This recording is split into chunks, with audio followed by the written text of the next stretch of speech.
So good afternoon, everybody. Let me welcome all of you to this very important and exciting lecture here at John Jay, where we're honored to have as our presenter Dr. Henry Lee. I'm going to speak just briefly so that I'll give you a sense of the importance of this man to our institution, and then ask Dr. Kobylinski to make a more formal introduction. There are a few people in the John Jay family who have been as successful as Dr. Lee has been in establishing the John Jay identity, the reputation, the brand, the sense of profile of who we are as Dr. Henry Lee. So how has he done that? First of all, he was one of the first students to graduate from John Jay in the forensic science program, so he was a pioneer. So people who do things first and do it well create an identity, create a reputation. We just had lunch together, and he told me the story of how he decided to leave his position in Taiwan to come to America because he had a sense that there were professional ways of doing policing work and to do the forensic work that is part of what police do. And he found his way here when we were a young institution. So we're very grateful to have all of our pioneers, what we call our founding generation, who've gone on to establish the reputation of John Jay. But there's another way in which we're grateful to Dr. Lee, which is that he has carried the John Jay name with a certain commitment to excellence and to the importance of science. So one of the hallmarks of John Jay is our commitment to science, our commitment to empirical inquiry, to looking at issues fairly, honestly, candidly, and allowing the truth to come out wherever the truth comes out, in a court of law or in an investigation or in public discussion. So he has carried that profile about our identity with him as he's left John Jay to establish his own reputation.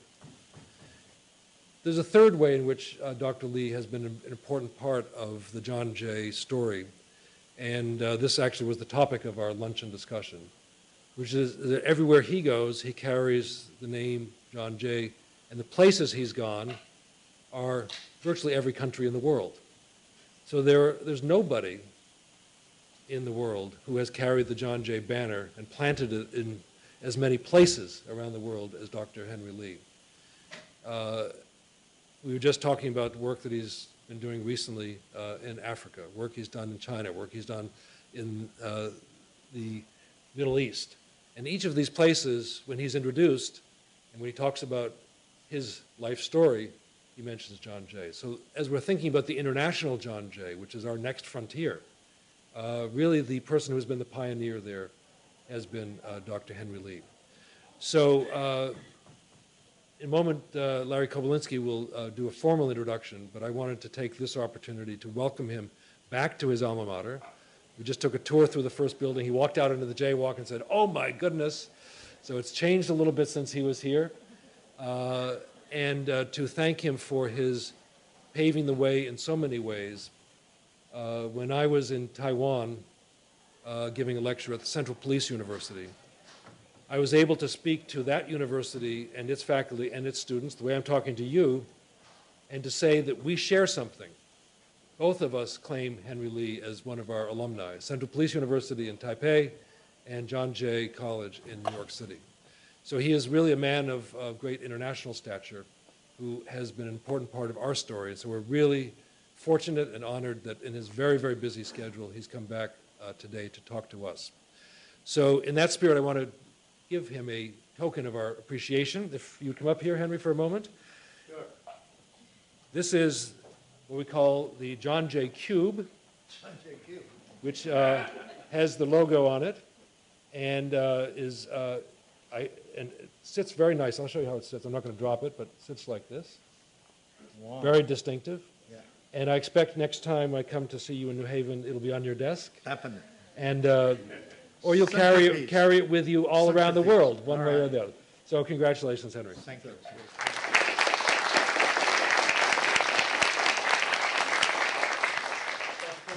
Chair of the Science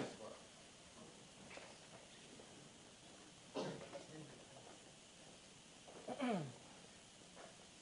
Hi, good afternoon, everybody. It's an honor to be here. I've been asked to introduce my good friend and colleague, Dr. Henry Lee, who I've known for probably 38 years or so.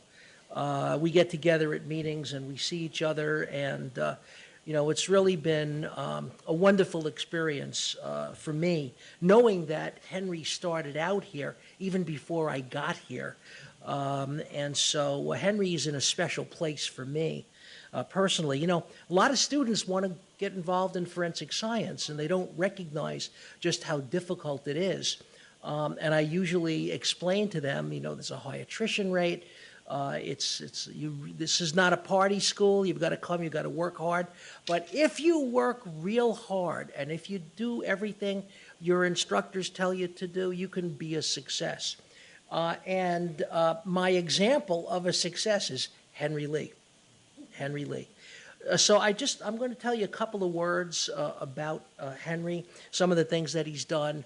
And I'm not going to take a lot of time because I've heard some of the presentations that Dr. Lee has made, and I think you're in for a really special afternoon.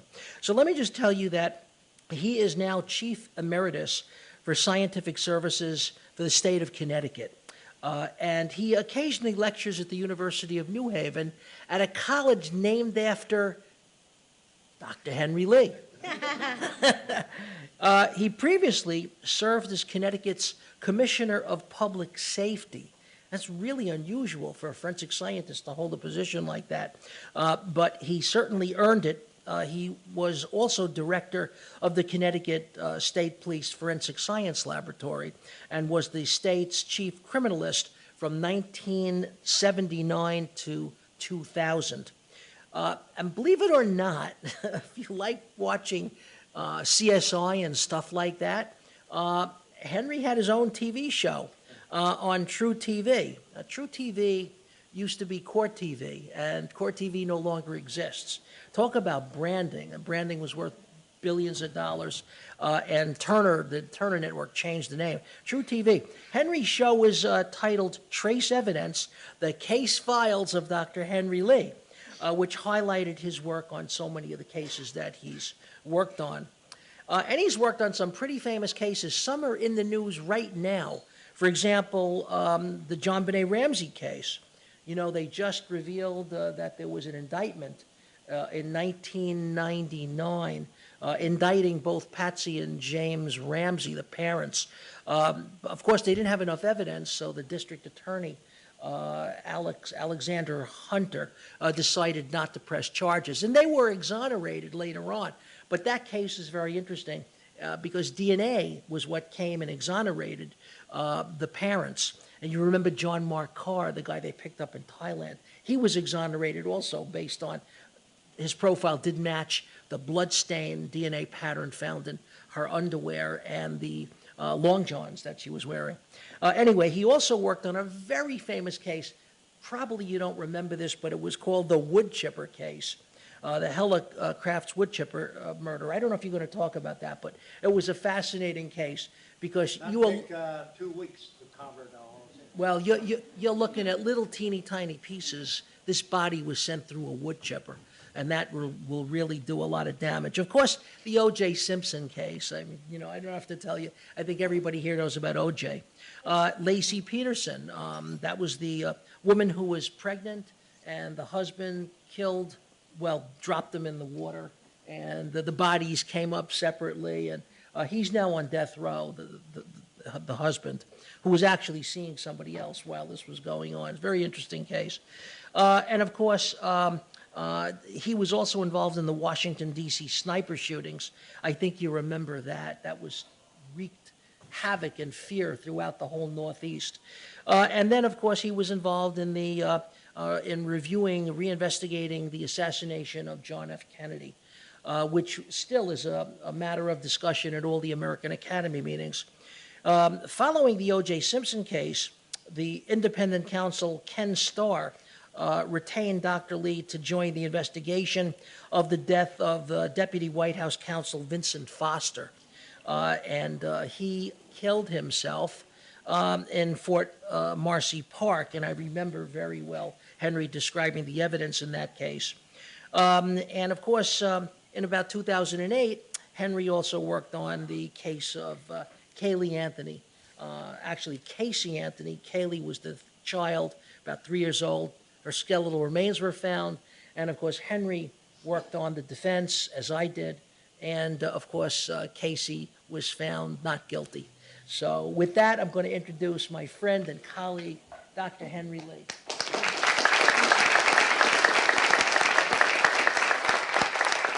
Thank you, Larry. He used to be taller than me. And I really so happy President Travis invited me to come back here to talk to students and faculties. John Jay changed my life.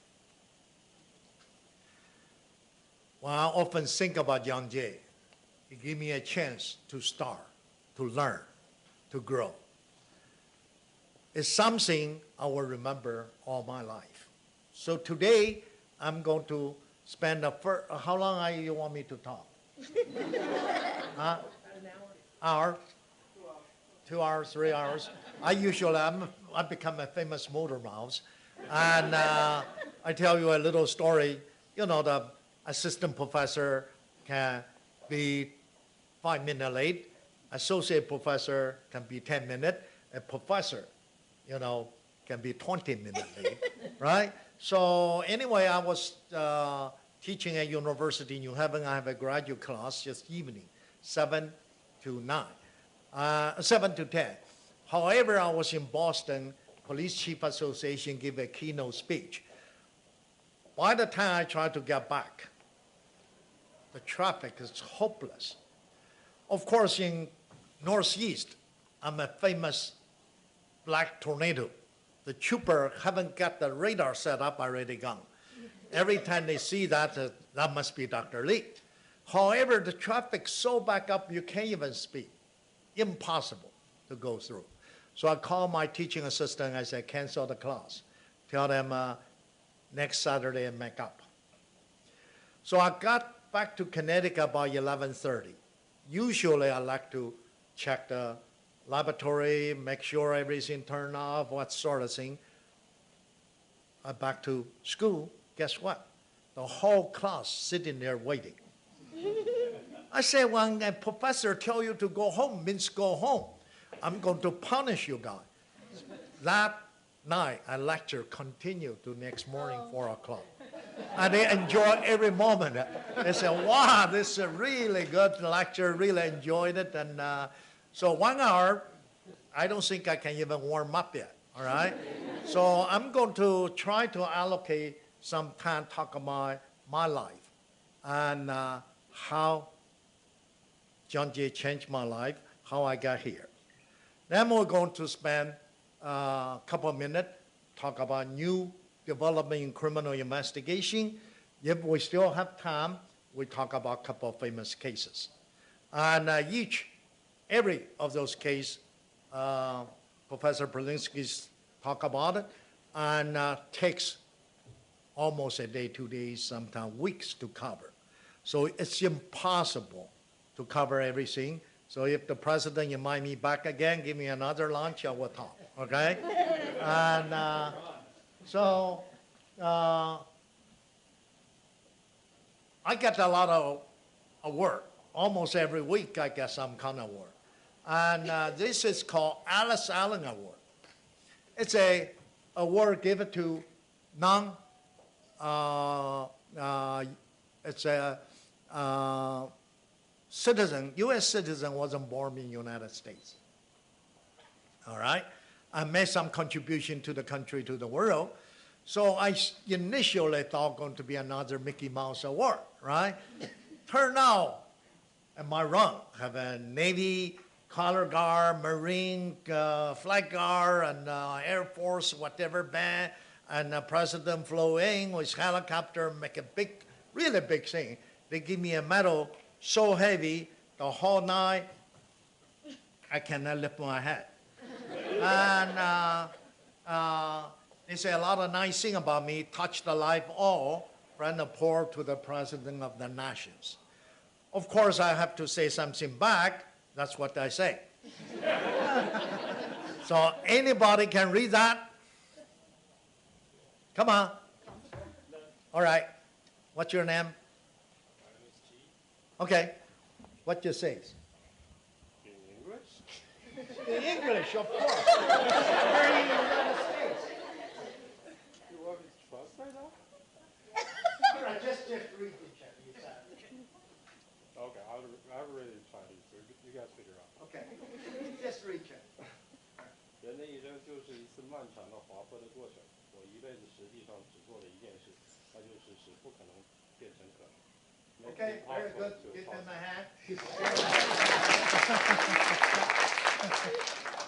All right, give them a hand again.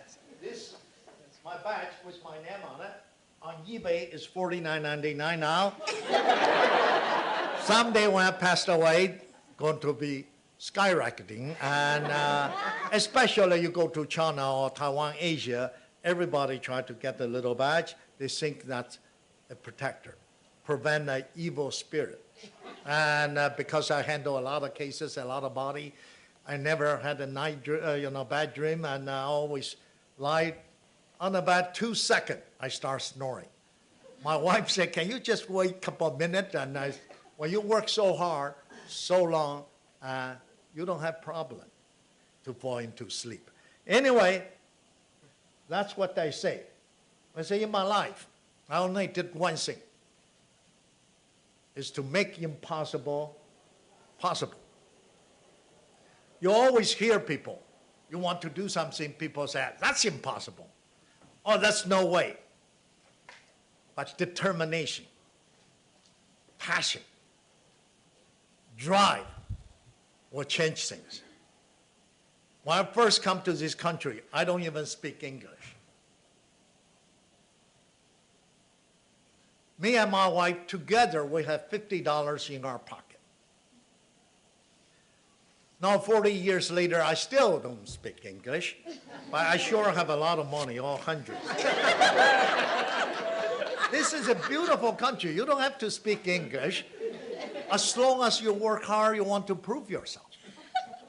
John Jay is a place you can prove yourself. I was born in China. My father used to be so rich, owns half of the town. However, during the revolution, we have to run for your life type of thing. We went to Taiwan. My father died when I was 5, 6 years old. So I grew up in a single parents family. My mother, single-handed, raised 13 kids. Some of you probably have single parents family. Like now I go to a lot of high school, inner city high school, to talk to a high school student. When I started 20 years ago, I only talked to 4 high schools. Now increased to 18 per year. They book to year 2019 now to talk to a high school student. As long as you dream, have a hope. I encourage my students to have dream. A lot of professors say, don't dream. I actually encourage them dream. If you have a dream, that can be the reality for tomorrow. The most sad thing is you don't dream. And of course, my mother raised all 13 kids. Our family, a lot of people that time, relatives, friends, tell my mother, this family is hopeless. 13 young kids. A mother tried to raise 13 kids. My mother made impossible possible. Of course, which one is me? Huh? Left one. Who said a handsome one?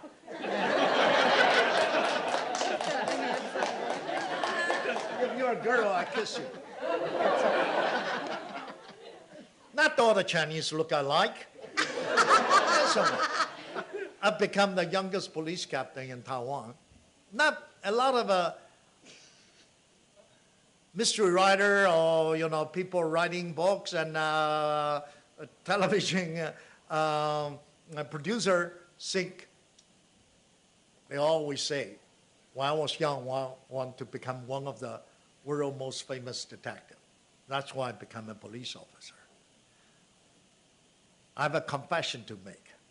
When I was in high school, I want to become a basketball star. Honestly. I even talk on my way to see the coach. I'm short, but I'm pretty quick. The coach looked at me and said, son, when you grow another 2 feet, come back to see me.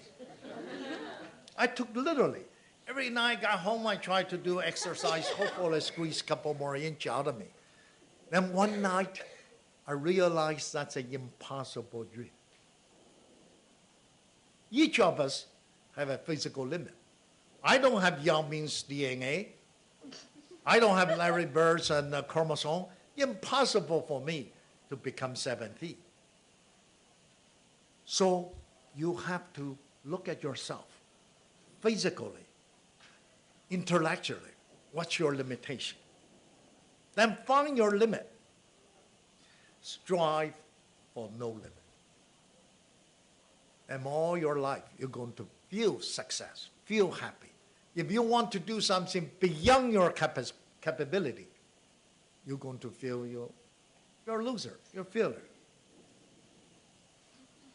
Of course, basketball gang are often criticized.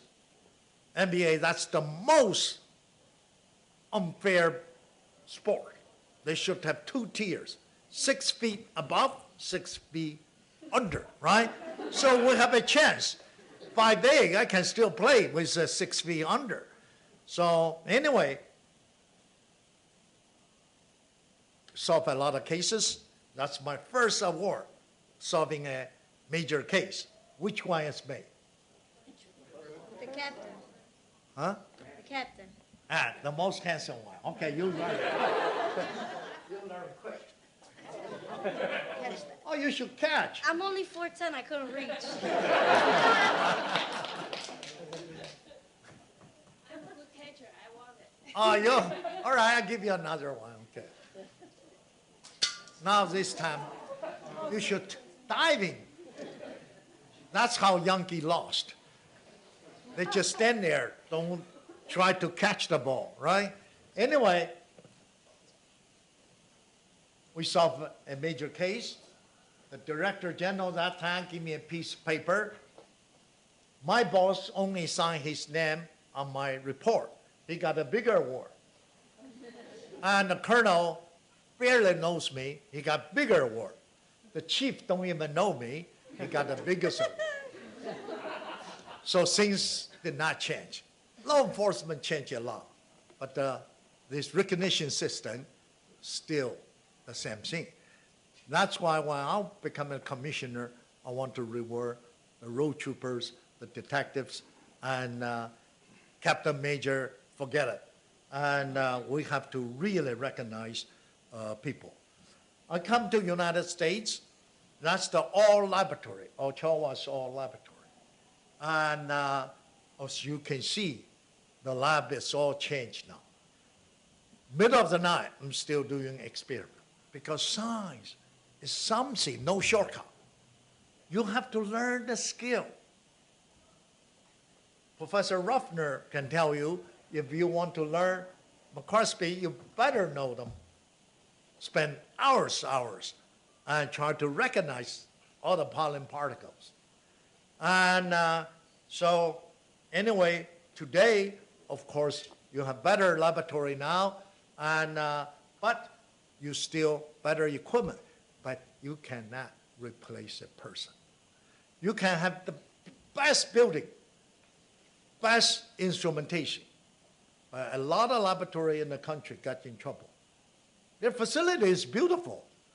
The instrumentation is wonderful, but their quality of work is lousy. That's why I need a lot of young forensic scientists, devoted forensic scientists to work on. So I spent a lot of years and with State Police working on become the chief criminalist. My love and interest is to bring the science to the field instead of collect the evidence back to the laboratory. That's a lot of manipulation. You package stuff, label stuff, all this, then send to the lab, we unpack, we read the label. You probably spend 2-3 days for so-called chain of custody. If you can bring the lab to the scene, you solve a lot of problems. You solve the backlog problem. Today, of course, we don't have time to talk about DNA. The biggest problem now at the crime scene is to collect 400 items, blood stands. You know those blood stands from the victim. You already know that, why you have to do DNA. You only select the few which can have a probative value. Those are, you quickly do DNA, the turnaround time is quick, the hit rate is high, and in other words, you spend less resources and got more dividends. So that's why I've become a chief of scientific services. Basically, we do a lot of scene work, and of course, later, governor want me to be the commissioner. Initially, I turned down. I said, I don't want to be a commissioner. I'm happy to do the forensic scientist job. All right. Have a good laboratory session. Good meeting you guys. All right. Well, we just met in the lunchroom. They're smart, got the picture already. They want me to take a picture with them. And of course, I still remember when I was at the NYU that time, my advisor, also my boss, later he got Nobel Prize, Savaro Ochoa. I was his student. So when I finished my PhD, he called me to his office. He said, congratulations, friend, tomorrow you're Dr. Lee. You cannot be a technician anymore. You have to quit. I said, holy smoke, I just finished my doctorate degree, he fired me. And he said, I like you so much, I want you to stay on as my postdoc. I said, thank you so much. I said, research scientist. In 1974, I make about $19,000 a year. I said, postdoc, how much are you making in 1974? Any idea? 17?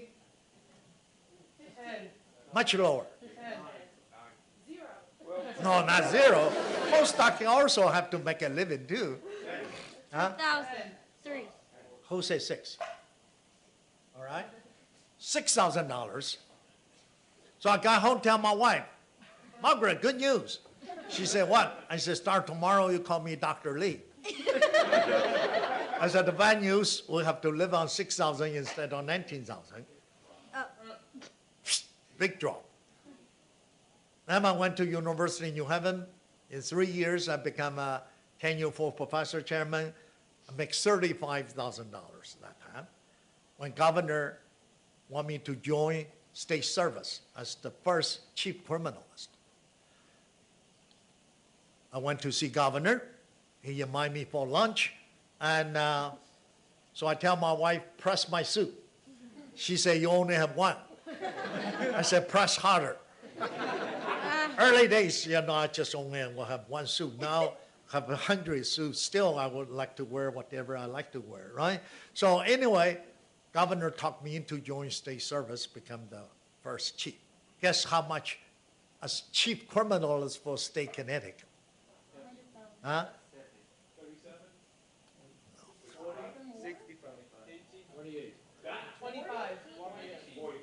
19.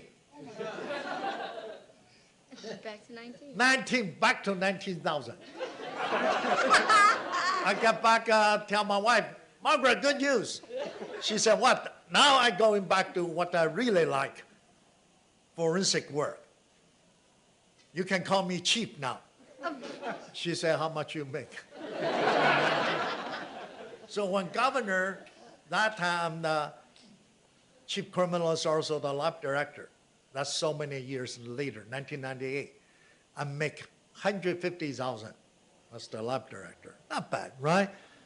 And governor Guess what? Become commissioner.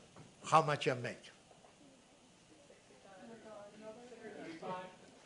Oh, come on, commissioner, 35, 100,000 or 35,000? 100. Wait a second, you have to use brand, not just random guess. That's the top cop in the country, in Connecticut. 200. 1998, I already say that. I said, good forensic scientist, you have a good memory. Yeah. 175.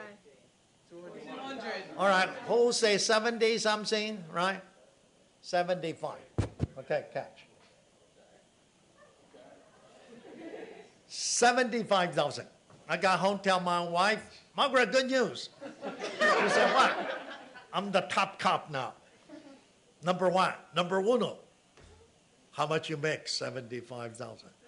Can you just don't take any more promotion, just stay put? So after served 2 terms, and I really miss forensic work, and this when I left the commissioner, and the governor wanted me to stay on as the chief emeritus. So I have to give a speech to all the General Assembly, all the legislator, to thank them. Actually, they thanked me, gave me a big award, everything, changed the morale of the state police, changed all this stuff. And so I got home. I tell my wife, good news. She said, what? I said, you always complain, I don't have time, and blah, blah, blah, blah. Now I'm no longer commissioner, I'm the chief emeritus. How much? 0. Star, $170,000. That's my salary. But after about 3 months, cross-border, laid off. Budget problem, have to lay off 11 young laboratory people. You remember that episode?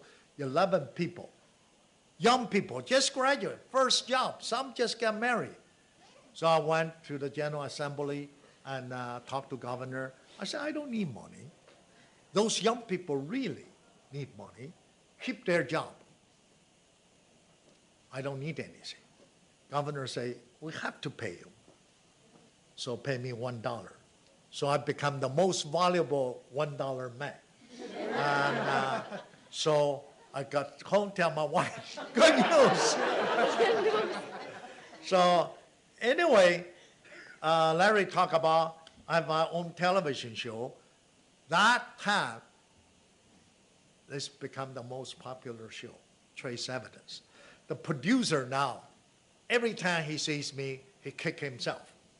I advise him should be fictionalized instead of real crime.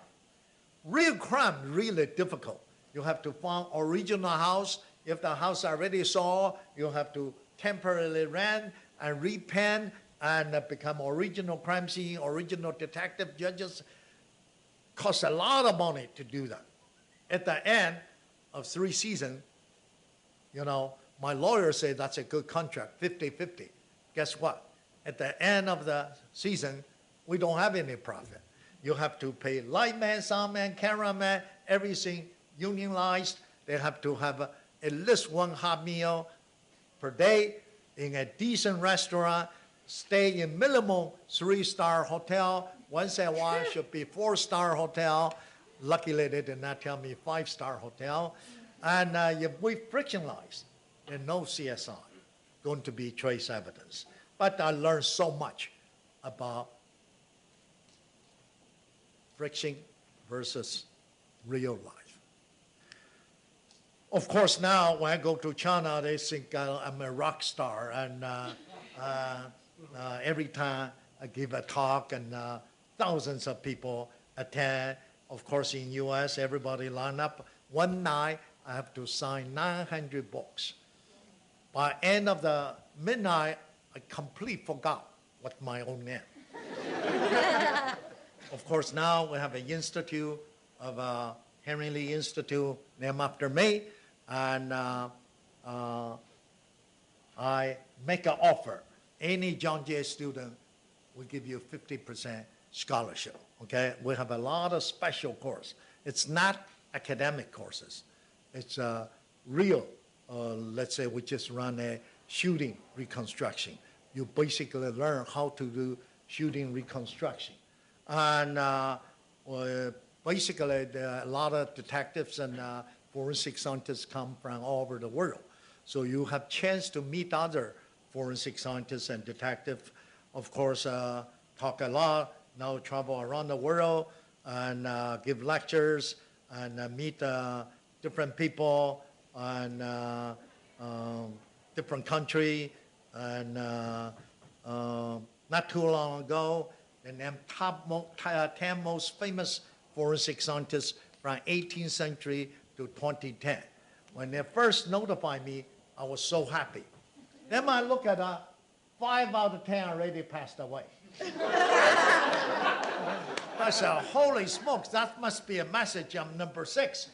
And I wrote a letter, thank you, no thanks. I don't want it. And of course, my lesson when I first come to this country, opening the door,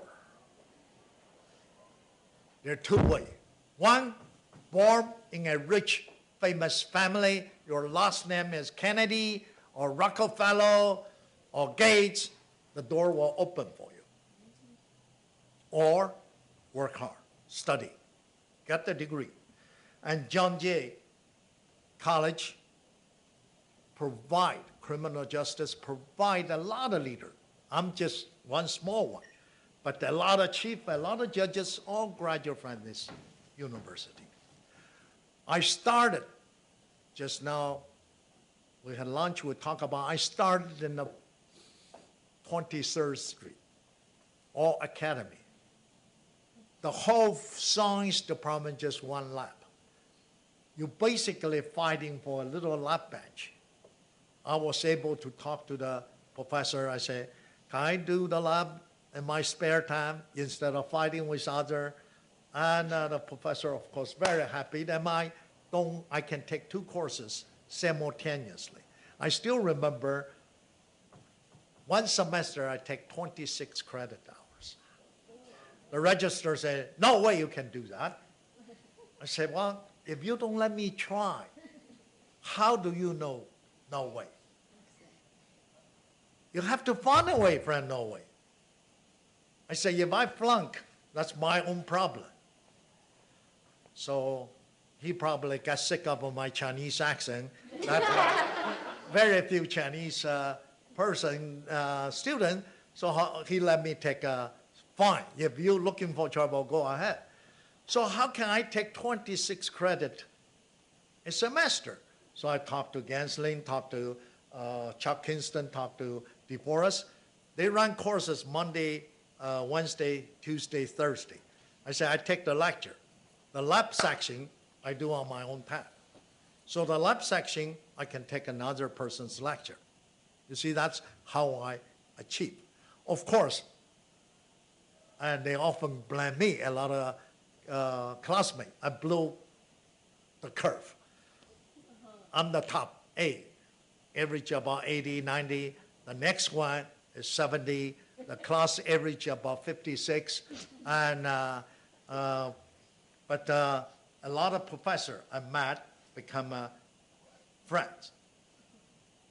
Of course, make impossible become possible. That's John Jay, the brand name, John Jay College of Criminal Justice. And President Travis make a lot of people, young people's dream possible.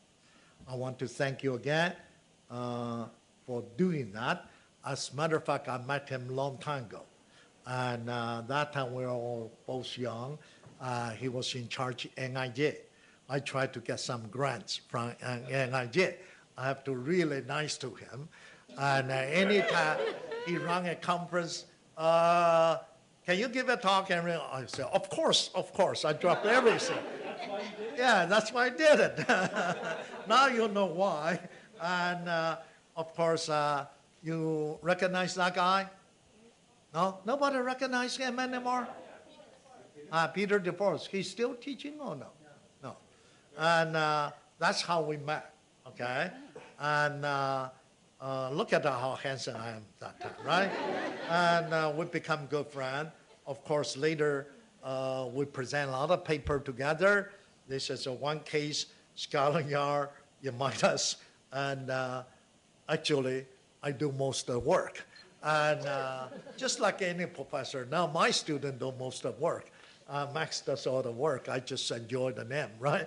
But he really break me into forensic field. And of course, later we co-author one of the very important book, Peter, myself, and the next person is Bob Kesling. And that time, Larry, I tried to find a picture of yours last night. I'm so tired, I can't find one. That early days, you're really big. So we like to joke with each other, so don't worry about it. He lost a lot of weight. And of course, and I still remember when I applied American Academy of Forensic Science, they reject my membership, saying I have foreign backgrounds.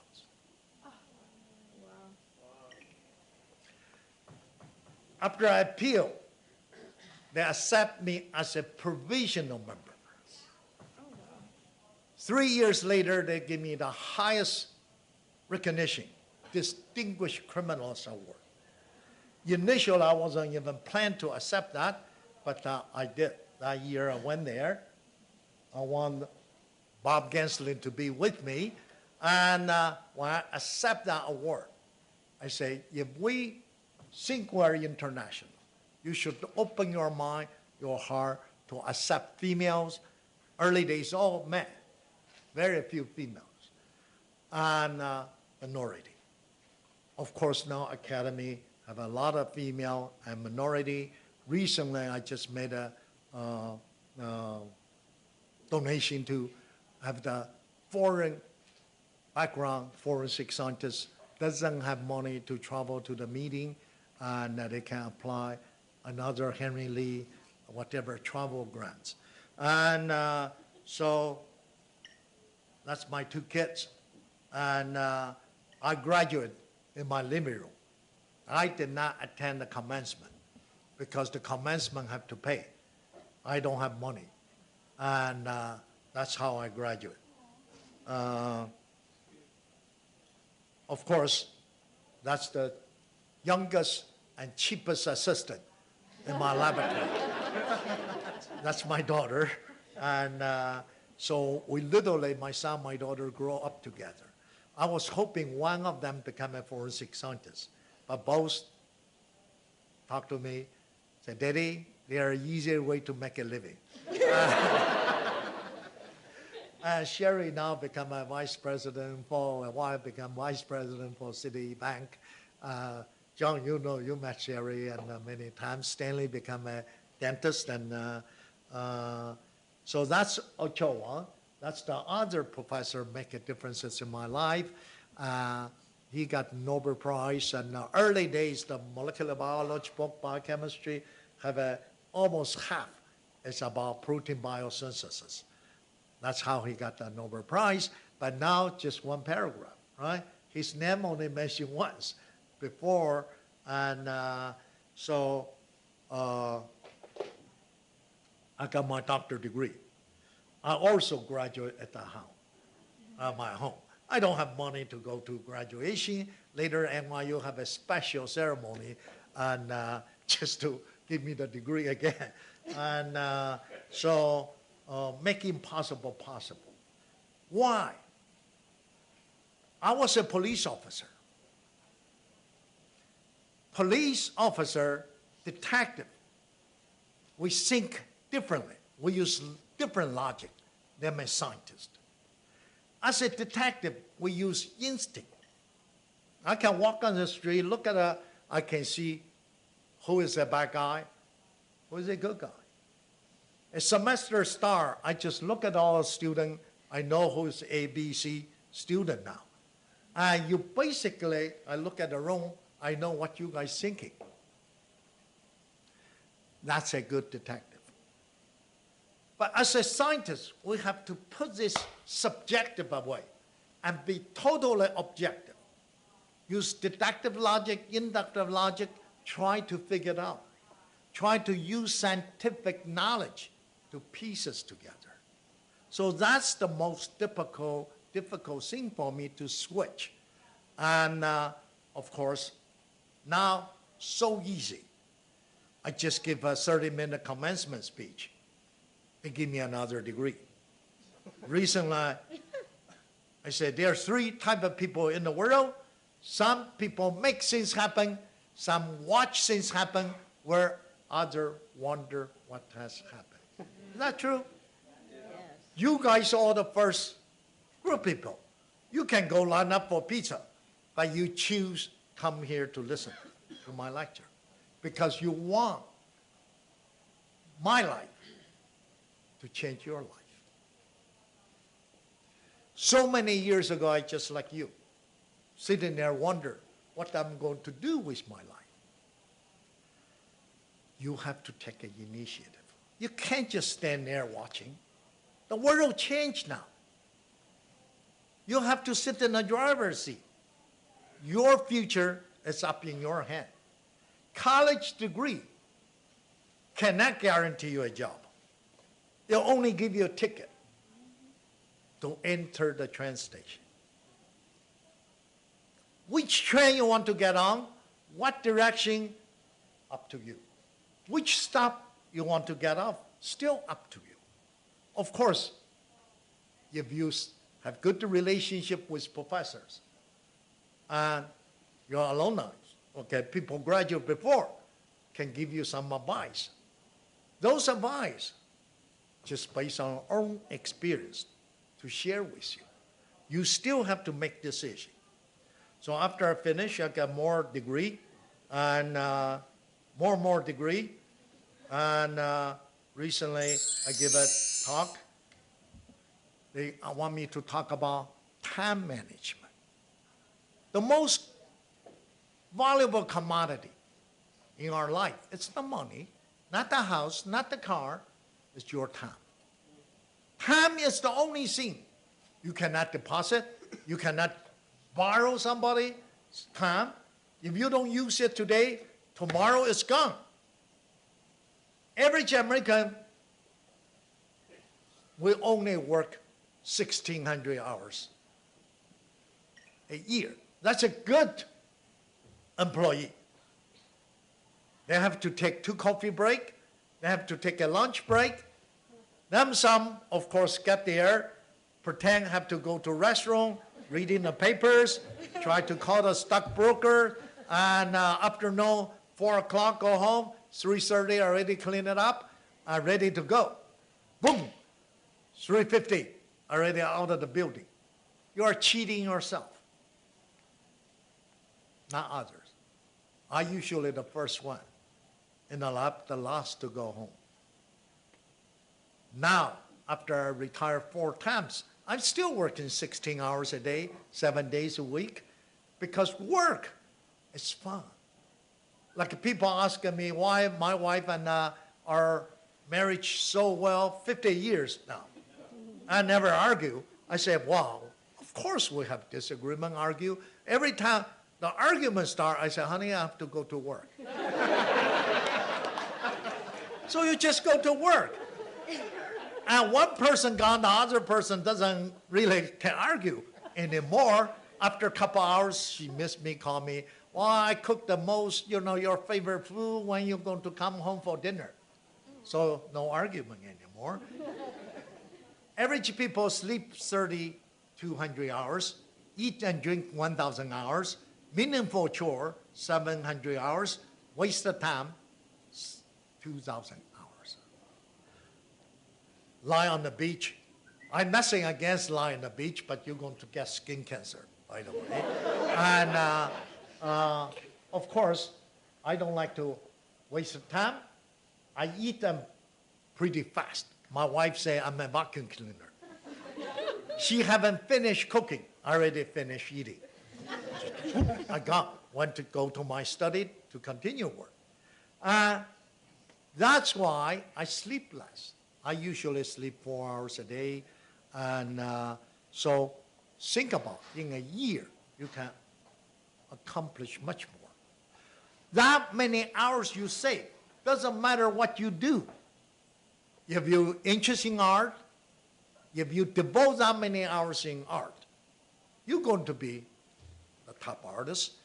If you're interested in Chinese calligraphy, like people asking me when I retire, what I'm going to do. I said, practice calligraphy. I'm pretty good in that, and in China, a lot of people collect my handwriting now. You can practice music and anything, even bridge, even mahjong, right? You become a world expert in mahjong. That's going to make you famous too. So whatever you want to do. So we finish, get more degrees. And they give you Doctor of Science, Doctor of Law, Doctor of Human Letters. Now, I don't even sing. They want to give me a Doctor of Music. Of course, not too long ago, Williams Law School gave me an honorary doctor degree in law. Say, can you talk about master of success? I said, pretty simple advice for the student. Have knowledge and courage in your mind. Always have knowledge. A leader, you have to take a little risk, a calculated risk. Nothing 100%. So you have to have courage to do it. Have strength and health in your body. Don't use drugs. Don't drink excessively. Once in a while, a glass of wine is fine, but don't get drunk. And have a good, healthy body. Like I benefit because I have a good, strong body. Anybody know how old I am? The day over 21. 21, okay.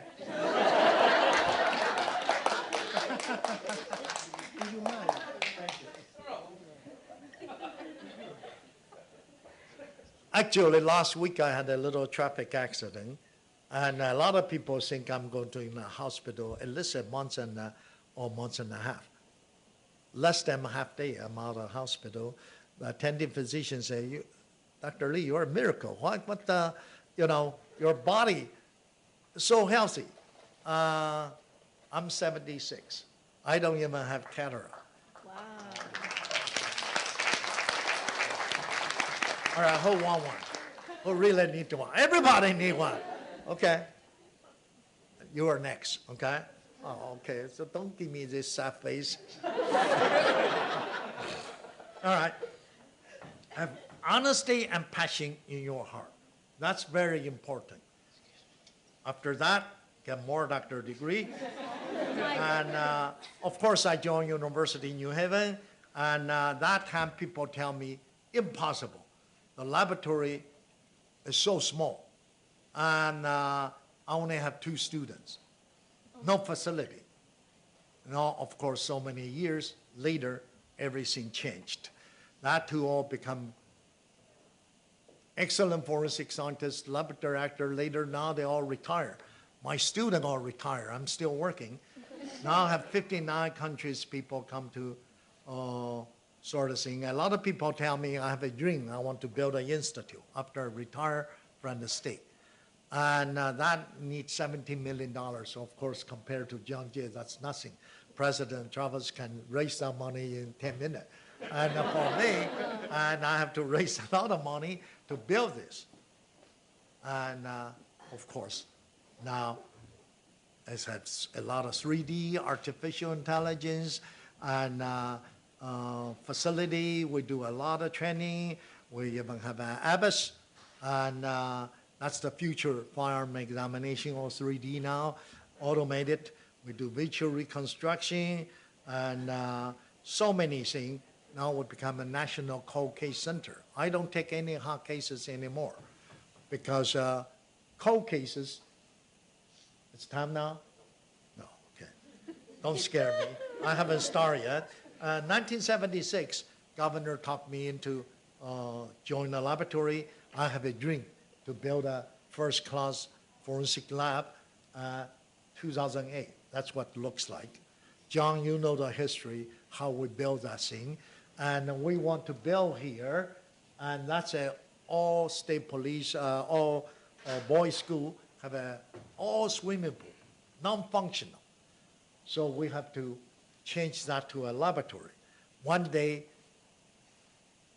all the work stopped because every night I go there checking. I said, why stop? Asbestos. You remember that? Asbestos. Now that's going to be a big problem, going to be delayed. I said, where's asbestos? Dr. Rockner and me would take a shopping bag to go there, collect all the samples, and later he looked at us and said, that's not asbestos. And it's not, but everybody's so scared. So you have to really, after the project, have the courage, have the passion. So we built this beautiful laboratory, and I tell governor, it's time for me to leave and cut the umbilical cord. So I left. In less 2 years, that laboratory lost accreditation. Do you believe it?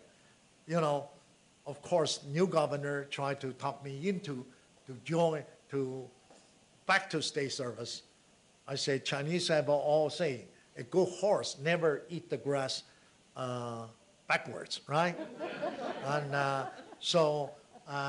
that's why I say I will help you to regain accreditation. Now they regain accreditation. And that's why the leadership, you need courage, teamwork, experience, passion, hard work, knowledge. And I also lecture in the FBI on leadership course and also go around talk about leadership. And the person really have leadership is in this room. And he always have a plan. He always emphasizes teamwork. He has so passion and work so hard, have vision and knowledge. Not me. You're going to see that person's face later. And as I say, when I come to this country, I don't speak English. But now I have a lot of books. And people say, where you find time to write? I'm not a genius. Genius can sit there, bang out a book in a week. I write 1 page a day. Even I'm busy, I just write a page. In a year, how many pages you have now?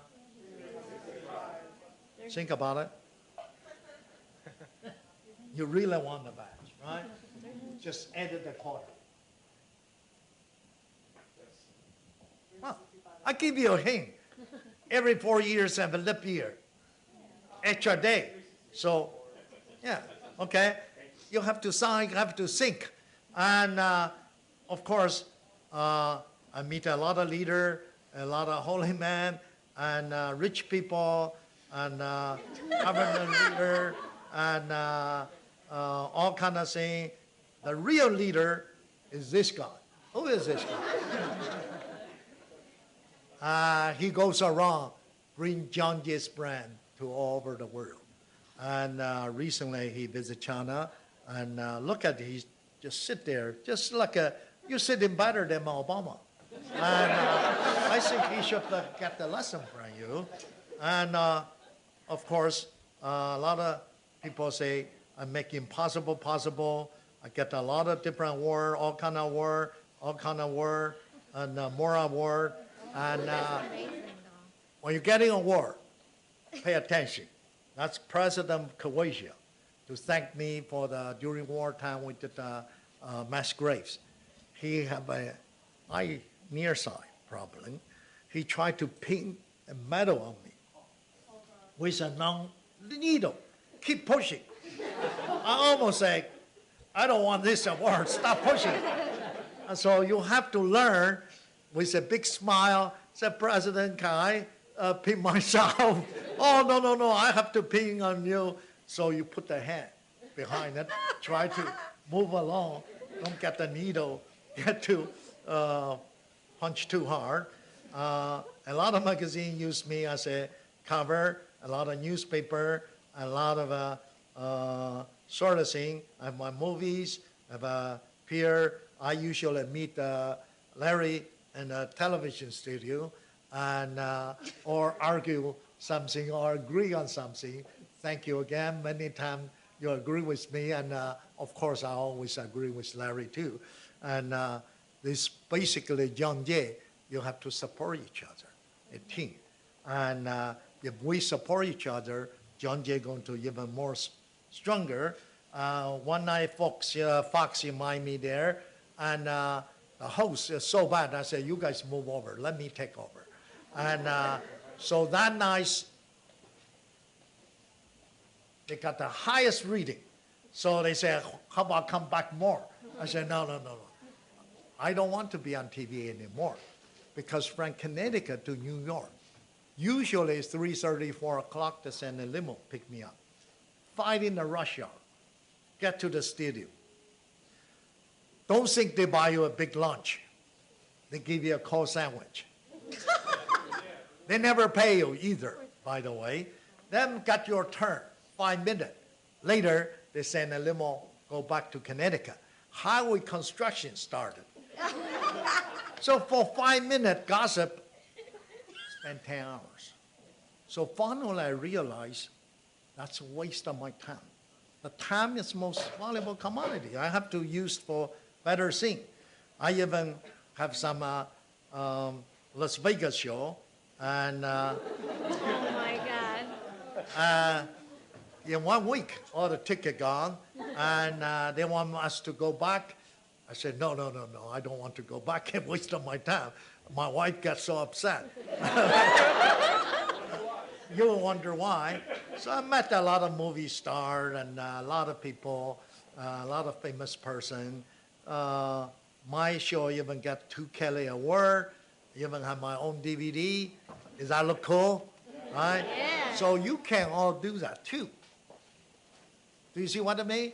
When I come here, I don't even speak English, but John Jay gave me a chance. So now you become a John Jay student, you have that chance too. And of course, now I even have a fan club in all over the world. And a lot of, I go around the world, give lectures, and like to talk to young people, as I said, because Professor Ray Kroc said in 1902, the more I help others to succeed, the more I succeed. Now, our career, it's basically already plateaued out. Our job is to help others to succeed. So anything future I can help to make your life succeed, just let me know. So leadership skill, you have to have all those skills, and the best person is that person. And he really a leader, and look at him, right? And everybody's shocked. He delivers such excellent speech. Of course, people give me a lot of credit. It's not my movie, not the book. It's in my life, I work with 46 countries, investigate almost 8,000 cases around the world. And all those cases, if I don't have the knowledge I learned in John Jay, I cannot do those cases. For example, the war crime in Bosnia, Croatia, Kosovo, and of course, you have to dig the stuff out, and many times they bury the body with landmine. If you dig the wrong stuff, that's the end of your career. President probably invite somebody else to give a lecture instead of me. And of course, we also work on human rights issue. We work on international law, 9/11, and rich famous case, and mystery case, of course, historical. This, you probably say, who care, who give a shit who killed Kinta, right? I did not say anything. Chinese, we did not invent that word, okay? Like a F word. Do you know that F word really is a good word? I did not invent that. When I first landed in Kennedy Airport, I heard everybody use that F word. I said, that must be a good word. So back home, check the dictionary. If that word really bad, why some dictionary have that word? Have 79 different meanings. This is most important word. Can use as noun, pronoun, adjective, adverb, verb, preposition. Can use any type of setting. Do you work? What's your name? Yeah. Man. Yes. Do you work or where I work and I do administration? Okay. Do you have a boss? Yes, I do. What's your boss name? Steve. Steve. Christine. Oh, lady. Yes. Oh. Let's say Christine call you to her office. Say, Larry, you did such a good fucking job. Right? Do you get mad of Christine? You go to walk out of the office like a peacock. Hey, that's what the boss just told me. All right. So anyway, because the time, all those famous cases, some other day we have to talk about, especially police shooting case. All right. So we work on a lot of cases, a lot of new development, a lot of new things, and of course everybody talk about CSI. CSI make us look so good. Think I can talk to dead people. Many times I can talk to dead people. Like in this case, I went to the crime scene. 14 detectives around the body. Said, Dr. Lee, what happened to him? I said, he just got shot. They said, well, where can we find information? I said, call 83800. Case solved. That's why I become the world-leading forensic scientist. But CSI always work in the dark. And CSI, every detective bring a light, and more light, more detective, more light, more light. They walk to the scene, we walk to the scene, we take pictures, and all right, thank you very much for your time.